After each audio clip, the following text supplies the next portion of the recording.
ത്രിയേക ദൈവത്തിൻ്റെ ധന്യതിരുനാമത്തിന് മഹത്വം ഉണ്ടായിരിക്കട്ടെ.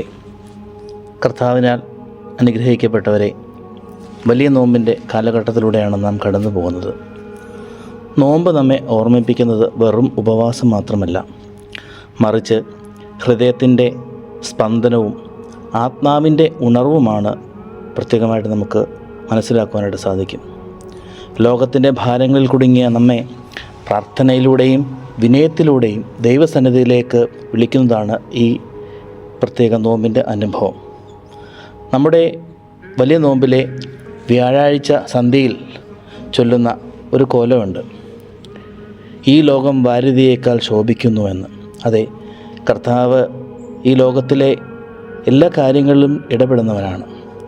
ഈ വാരിധി എന്ന് പറയുമ്പോൾ അതൊരു ആഴക്കടലാണ്. ആഴക്കടൽ എപ്പോഴും നമുക്കറിയാം, ആ ആഴക്കടൽ എന്നും ശാന്തമായിരിക്കും. പക്ഷേ അത് കരയിലേക്ക് അടുക്കും തോറും അത് രൂക്ഷമായിക്കൊണ്ടിരിക്കും. അവിടെ തിരമാലകൾ വലുതായിട്ട് ഇളകിക്കൊണ്ടിരിക്കും.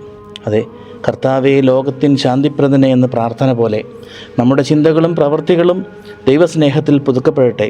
അനുതാപത്തോടെ നമുക്ക് മുന്നോട്ട് നടക്കുമ്പോൾ ക്രിസ്തുവിൻ്റെ കൃപ നമ്മുടെ ജീവിതത്തെ പ്രകാശിപ്പിക്കട്ടെ എന്ന് പ്രത്യേകമായിട്ട് മുന്നമേ ഞാൻ പ്രാർത്ഥിക്കുന്നു.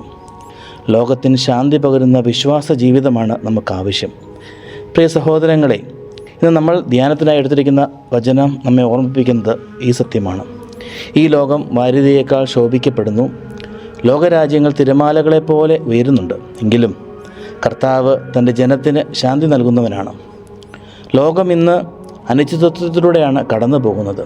യുദ്ധങ്ങളും കലഹങ്ങളും ഭയവും ആശങ്കയും മനുഷ്യഹൃദയങ്ങളെ പിടിച്ചുലയ്ക്കുന്നുണ്ട്. ഇത്തരമൊരു സാഹചര്യത്തിലൂടെയാണ് ദൈവവചനം നമ്മോട് പറയുന്നുണ്ട്, കർത്താവ് ലോകത്തിൻ്റെ ശാന്തി പ്രഭുവാണ്. ശാന്തി ലോകം നൽകുന്നത് പോലെയല്ല. ലോകശാന്തി സാഹചര്യങ്ങളിൽ ആശ്രയിച്ചിരിക്കുന്നു. പക്ഷേ ദൈവത്തിൻ്റെ ശാന്തി അത് കഷ്ടതകളിലും രോഗങ്ങളിലും നഷ്ടങ്ങളിലും നമ്മെ കാത്തുസൂക്ഷിക്കുന്ന ശാന്തിയാണ്. കർത്താവ് നമ്മെ വിളിച്ചിരിക്കുന്നത് നമ്മുടെ ഇടയിൽ കലഹമുണ്ടാക്കുവാനല്ല, മറ്റുള്ളവർക്ക് ഭയം പകരുവാനല്ല. പക്ഷേ അവിടെ മറ്റുള്ളവർക്ക് മാതൃകയായി പ്രതീക്ഷയും ശാന്തിയും വിതറുവാൻ വേണ്ടിയാണ് നമ്മെ വിളിച്ചിരിക്കുന്നത്. നാം നമ്മുടെ കുടുംബങ്ങളിൽ, സഭകളിൽ, സമൂഹത്തിൽ ശാന്തിയുടെ ദൂതന്മാരാകുവാൻ പ്രത്യേകമായിട്ട് വിളിക്കപ്പെട്ടവരാണ്. ഇന്ന് നമ്മൾ നമ്മളോട് തന്നെ ചോദിക്കണം, എൻ്റെ വാക്കുകൾ ശാന്തി പകരുന്നുണ്ടോ? എൻ്റെ പ്രവർത്തികൾ ക്രിസ്തുവിൻ്റെ സ്നേഹം പ്രകടിപ്പിക്കുന്നുണ്ടോ? എൻ്റെ ജീവിതം മറ്റുള്ളവർക്ക് ആശ്വാസമാകുന്നുണ്ടോ? അവസാനം ഈ ഒരു വിശ്വാസ പ്രഖ്യാപനത്തോടെ നമുക്ക് മുന്നോട്ട് പോകാം. കർത്താവിൽ ആശ്രയിക്കുന്നവർ ഒരിക്കലും ലജ്ജിച്ചു പോകുകയില്ല.